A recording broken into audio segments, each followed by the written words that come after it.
Hello. The use of Windows Azure to be able to build a Windows Store application. I assume that you have been able to get to this point where you have a Windows Azure account. Your email is showing here. It doesn't have to be a Hotmail Live or Outlook.com account. It can be a Gmail account as well, or other emails. Come down here to Manage. And now once you have Manage, you'll see that you have the some more blades to work through. There's a 30-second tour, which I recommend that you use. Main menu is here, and your commands are down here, and we'll be using one that isn't showing here, and that's the connect, and we'll see that in a few minutes. And then your notification in case there's an error or something like that. So there's your tour.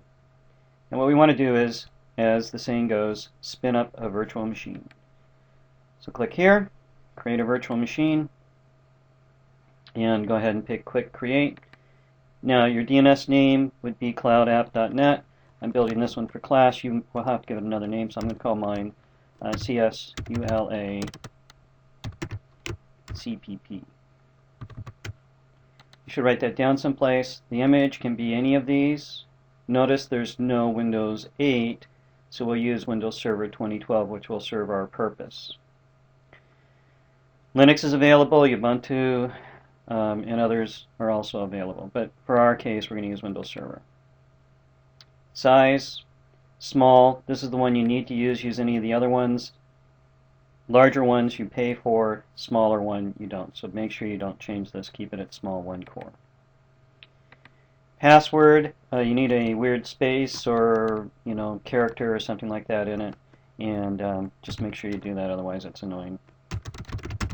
It'll make you do it again. And then location, make sure you pick West US because we're in the West, because we're the best. And now we'll create the virtual machine. Let's take a few seconds, so I'm going to pause the recording at this point.